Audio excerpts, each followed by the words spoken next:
হেতালস creations চ্যানেলে সবাইকে স্বাগতম। আজ মহাশিবরাত্রি।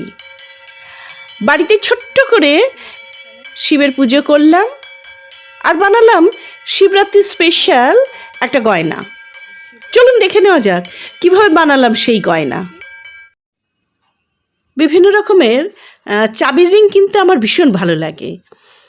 আমি মধ্যমগ্রাম রাসের মেলা থেকে এই চাবির রিংটা কিনেছিলাম, সাথে আরও অনেক রিং কিনেছিলাম। যাই হোক, এই চাবির রিংয়ে একটা শিবলিঙ্গে রয়েছে। তো আমি সেই সময় ভেবেছিলাম যে এই শিবলিঙ্গ দিয়ে যদি আমি কোনো গয়না বানাতে পারি, তাই এই চাবির রিংটা কিনেছিলাম। আজকে আমার খুব ইচ্ছা করলো এই শিবলিঙ্গ দিয়েই আমি শিবরাত্রি স্পেশাল একটা গয়না বানাই। এই প্লাসটা দিয়ে আমি এবার চাবির রিংটা থেকে এই শিবলিঙ্গ আলাদা করে নিলাম। এই শিবলিঙ্গ দিয়ে এবার আমি গয়নাটা বানাবো। আমার কাছে বিভিন্ন কালারের শপিং ব্যাগ আছে। তার মধ্যে মনে হলো এই কালারটাই বেশি মিষ্টি, একটা হালকা আকাশি রং। তো ভাবছি এটাকেই বেস বানাবো, আর এর উপরে এই শিবলিঙ্গটা বসিয়ে গয়নাটা বানাবো।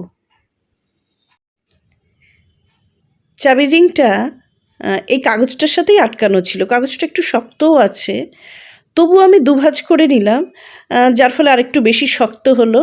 আর এই জন্য এই গামটা আমি ইউজ করেছি। এবার ভাবছি যে এই কাগজটার ওপরে আমি যে শপিং ব্যাগটা হালকা স্কাই কালারের শপিং ব্যাগটা পছন্দ করে রেখেছিলাম সেটা লাগাবো। তাহলে দেখতে বেশ ভালো লাগবে। এই কাগজটার উপর লাগাবো আর তার ওপর এই শিবলিঙ্গ বসাবো। শপিং ব্যাগটা ওই কাগজটার ওপরে বেশ ভালো করে লাগিয়ে দিয়েছি, বেশ একটু শক্তও হয়েছে।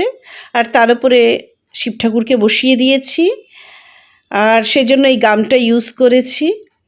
দেখতে বেশ ভালোই লাগছে। তবে এবার ভাবছি যে কি বানাবো।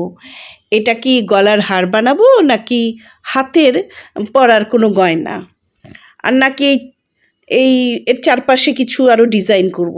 দেখি কি করা যায়। গয়নাটা বানিয়ে ফেললাম, দেখতে বেশ ভালোই লাগছে। আর আমার কাছে এরকম একটা কালচে রঙের কাপড় ছিল, তাই এর চারপাশে ছোট ছোট করে কেটে লাগিয়ে ফেললাম। তাতে আরও ভালো লাগছে দেখতে। এই যে পেছন দিকে সামনের দিকে করে এইভাবে লাগিয়ে ফেললাম। ওই গামটাই ইউজ করেছি। আর এই কালচে রঙের কাপড়টা একটু সেলাই করে লাগিয়ে দিলাম। এই গাম দিয়েই লাগিয়েছি, এই পেছন দিকে লাগিয়ে এভাবে লাগিয়ে দিয়েছি। এবার এটা হাতের গয়না হিসেবেও পরা যাবে, আবার গলার হার হিসেবেও পরা যাবে। যেভাবেই পরা যাক না কেন, দেখতে বেশ ভালোই লাগছে। এবার আমার তৈরি গয়না হাতে পরে আমার দুই ছেলে মহাশিবরাত্রির পুজো সম্পন্ন করলো।